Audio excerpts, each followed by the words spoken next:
Hello everybody, welcome to the LawCast. My name's Melanie Thorley, I'm the Director of MJT Law. This is Chris Associate, the Associate at G'day MJT everyone. Law. Welcome back. Welcome back. Another day at the LawCast. Another 2 weeks and we're back in... Yes, still the same place. I kind of feel like we've given everybody a bit of a where are we ride. Maybe we should do where's MJT Law today. Guess the background. What's going on today? But we're back in the office. We're all set up. We've got cameras on today. Last week was probably a little bit too dim, but that's okay. And What's on? we also have a potentially new paid entitlement on the cards. So, just for everyone's information, as an employer, I'm going, no! But let's find out what it's all about. So there's a bill for Federal Parliament at the moment, and it's expected to pass. And it would be for every employee, so everyone bar contractors, so casuals, part-time and full-time employees, to get 10 days paid family and domestic violence leave. And one of the interesting things about this is it would be not a accrual system. Right, so you get 10 no matter 10 what. days each year. So day one you start working there. You've got 10 days. 10 days, just like that. You've got 10 days in your bank.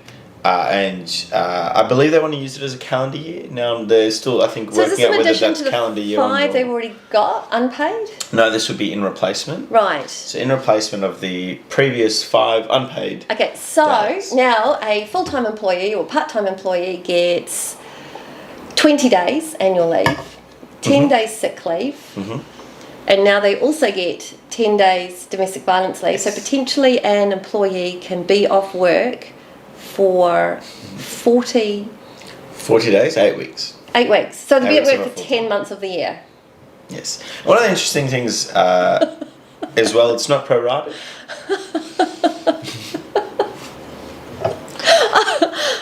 That's excellent. So it's not not prorated. It's not prorated.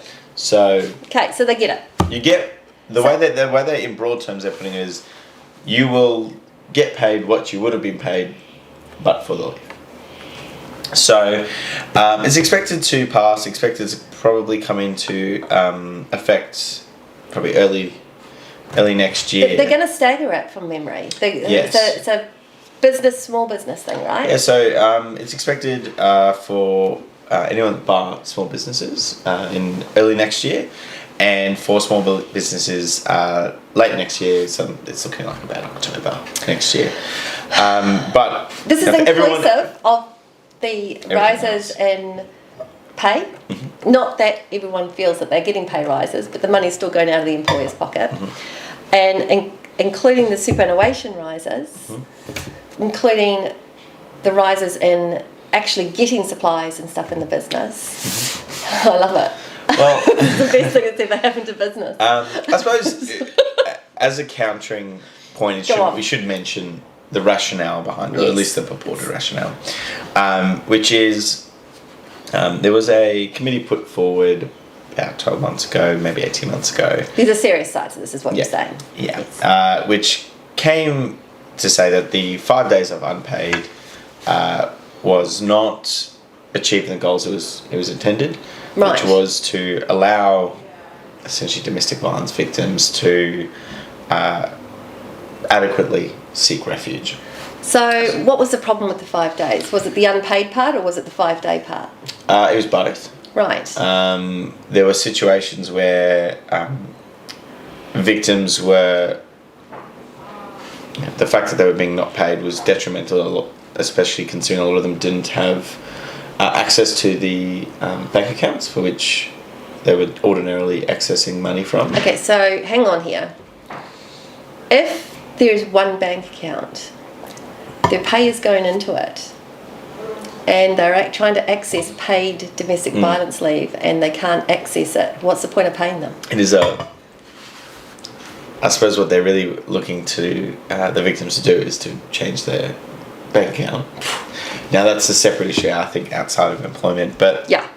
And as well, a lot of them were feeling as though they needed to take annual leave, needed to take some of them were taking personal leave apparently as well, in circumstances in order to make up the difference while they were seeking refuge. Including the 5 unpaid days they were already getting. Yes. Okay. Yes. Now, it should be said that I don't think in any way any kind of criticism of this particular legislation could be construed to be that people are supporting domestic violence. I don't think in any way, but I'm interested to see what your kind of take on all this is, because this is within the realm. This is within the realm of employment.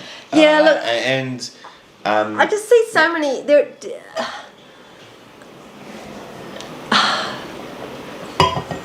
It's really interesting, isn't it?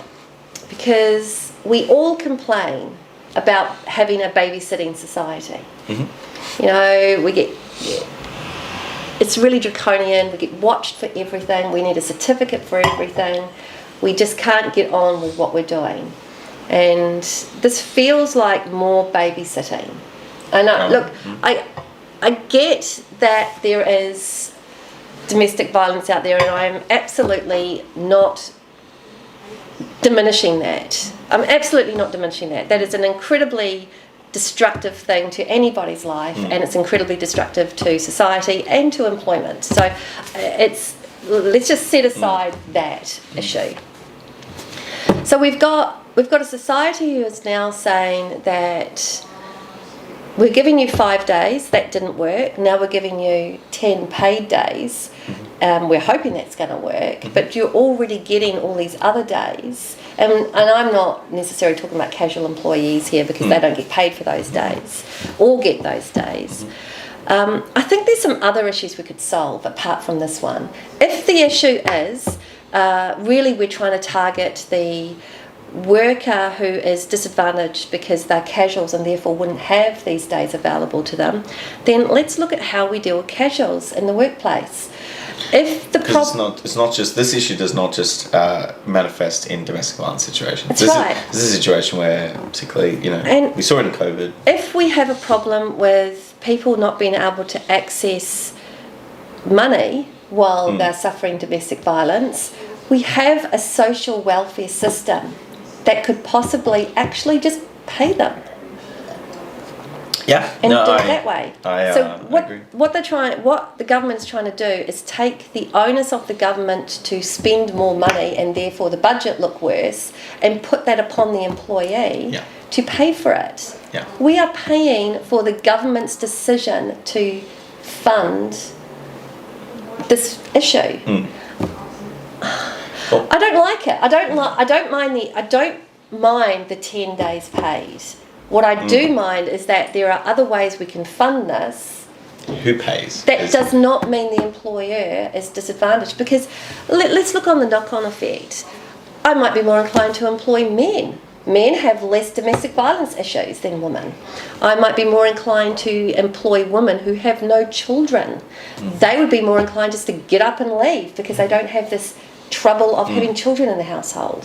I'm generalising here incredibly poorly. I get that. Don't send me thousands of emails. But as an employer, I look at this and go, how do I make better choices so I am not detrimented later? Well, I agree. I think it's a matter of more who pays rather than whether it happens or not. One of the things I don't like about it, there's two kind of fundamental things for it, which is whoever pays should be the one who reaps the reward. And having seen what the committee came out with as the benefits to this change, I didn't necessarily see anything there that's beneficial to an employer directly, other than just generally being a member of society. I saw all societal benefits, great, but I saw nothing for the employer. Well, the trouble is, employers are not there to benefit society. We don't live in that is not. We don't live in a society where we are. It's not Bentham. We're not a Benthamite society. We're not a communist society where we have to give all to make all equal. Yeah, and when we think about the other capitalist society, dude, capitalist. When we think of the other entitlements, you can certainly see that give and take. Like with annual leave, we know annual leave. The overall reason we have annual leave, rather than just having like a loading, for example, is to allow rest and recovery, such that you get a productive employee. That's right, everyone. I turn into an absolute monster when I don't get enough leave. That's exactly right. So I try to stop turning into a monster by taking leave. Yep. And the point is that you'll come back. And I won't be a monster. Exactly. Yes, everyone will appreciate that more. Personal leave is not that much different. No, when you're sick, you should stay at home, dude. Yeah. When you've got sick kids, you're not focusing on your job anyway. Look after them. Yeah. I'm not worried about that. The problem is I don't see the same. I don't see the same give and take. Yeah, I see what you mean. Not that was identified at least. No, I mean we can. If we're going to take the sick person scenario, we can do that. We can say, look, someone who's suffering domestic violence is not going to be focusing on their Not very job. productive. Blah blah blah blah blah. But that's not the same thing as well. That's what sick leave is for. You know, it's not. Yeah, and they can. The individual, there's no they here, the individual that is suffering domestic violence should be able to access leave. I get that. Mm-hmm. Leave without pay is fine. It's not more than 3 months. No one's questioning that they can You know, take. but it's where the money is coming from. Yeah, who pays for it? Yeah, dude. One of the other unique problems I find with this, and I actually thought it was a bit of a problem before, I find 2 months off work, dude. 2 months. I find it quite concerning, the position it places employers as far as, you know, we speak to plenty of employees, and this came up a lot in COVID. Yeah. Was for almost all, in fact, it might be all. There was periods of time where it wasn't a matter of if an employer could put through a COVID mandate. It was you had to, basically. Yeah. And we got quite a lot of feedback from employers, which were, do we have to? We don't feel particularly comfortable doing it. We don't want to do it. And a lot of them ended up doing it because they received adequate advice, which said that they basically had to. Yeah, and this is a similar kind of situation. This is true, and the employers out there who really just want their employees to get on with their lives. They don't want to delve into it. They don't want to delve into their personal lives, but in this case, I don't believe an employer has any choice but to ask for substantial proof that this is happening. And what's that proof going to look like? It's just going to be really grim. And you can't unhear a lot of that stuff. It's just going to be grim, dude. I mean, I'm not saying that employers shouldn't hear the bad stuff, but they don't need to go into this. Yeah. And this poor person has to turn up to work the following week after basically airing their entire dirty laundry to somebody you hope keeps to themselves. Yeah, I mean, who's the real... Yeah. Two people lose out on that. The particular manager that's involved, it's going to place them in a very difficult position. And also the person who's the victim in the situation, yeah, you're right, having to really put themselves out there in a situation where it should be said that there's plenty of relationships out there where they don't have that. No. That's right. That interaction such that would be an adequate situation. No, and we know with the COVID issues that one of the things that employees who were complaining about notifying their employer about whether or not they had the vaccinations was, I don't want my employer to know. They shouldn't need to find out. He gossips every time I say yeah, he tells everyone. He tells everyone, it just becomes open air. And we used to get that quite a lot. So I can't imagine anybody sitting there going, you know what, let's just tell it all. This is a social construct problem that is very difficult to solve. But now that it's coming in, I certainly can't see getting rid of. I don't think politically... none of the NES entitlements have been wound back in the last, 19... Well, we were talking about 2009, so... Can't see it happening. Yeah. It would be almost political suicide to do so. So we just need to... I'm just going to step aside for a little bit. This is paid leave, right? Mm-hmm. Well, casuals don't get paid leave. Yeah, that's a great point. So it's another issue. How do we justify... What about the 25% loading? What about the 25% loading? What about the extra money they're receiving that they would never have received in any other setting? So in fact, they're actually getting 10 days extra pay a year that everybody else isn't getting. Have they worked that out? Do we know yet? They haven't yet, not that I can see. I mean, one of the interesting things, we get this question a lot from employees, should I have a casual or should I not? And they're thinking about the money side of it. And certainly there was a case, in fact, last week in relation to a FEG matter, which reconfirmed what we already knew, which was that annual leave and personal leave economically does come out about the same as a 25% loading. I know does. it feels very arbitrary. Yeah. It feels like just 25 cents seems a bit too even a number, but the numbers seem to stack up. There is a balance in the universe with this 25%, and we've here at MJT Law, I did the figures and worked out it costs about the same, and I get more certainty with a permanent employee. I get notification they're going to be sick. I get notification for going on holidays. I get a better relationship with a permanent employee because they feel more attached to their job as a permanent. So there are some knock-on effects that are non-monetary. But you're right. When I do the figures, 25% is what it's worth, essentially. I suspect that it'll be still fall within it, and the reason being of a low take-up. I still think that individual is getting 10 extra paid days a year where somebody else would not be getting that. Certainly. I don't see how that's fair on the other person. Even if they are suffering domestic violence, that permanent person is earning less. And if we're going to get on a little bit the soapbox about pay parity, isn't that just creating a imbalance? 10 extra, do we pay super on it? It's ordinary earnings. I think there'll be a fairly low take up, to be honest, such that it won't make too much of a difference, but it will make a lot of difference in the circumstance where it does arise. I think, if we think globally, I think it depends on how many employees you have as well, and True. I don't know. The whole thing just sounds like a management tool. You're gonna have to figure it out. Yeah, well, we'll have to.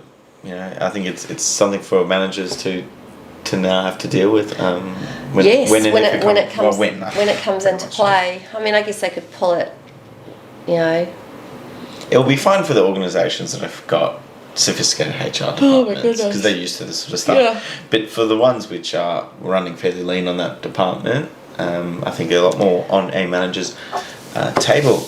Well, we've had a discussion now about this. It's interesting. If anybody out there has any points of view on it, if somebody has accessed domestic violence leave and feels it wasn't enough, we would be really interested in hearing this. As solicitors, we don't get the cases that are successful. We don't get the we don't get to hear the conversations that end well. We only get the ones that end badly. So we only get a very skewed vision of the community. Yeah, very much so. What else is on your desk? Now, in really no apparent segue, guys, whatsoever, we have a case. It's not crazy case. Okay, not Chris's crazy commission. But it is still an interesting one. This is a appeal of a jurisdictional objection. Okay. On the basis of whether an employee was dismissed or not.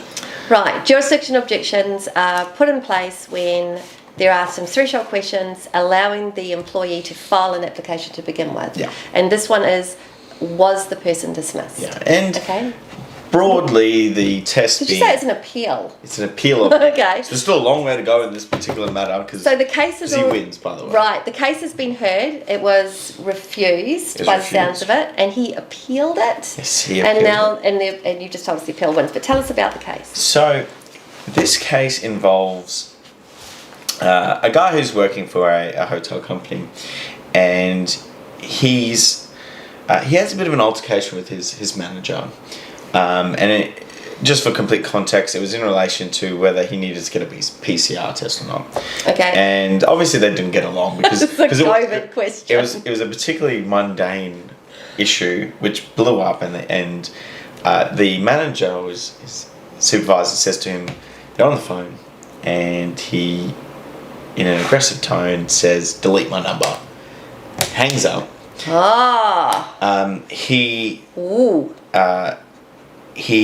doesn't come to work. Being a casual employee, he's just basically not rostered on.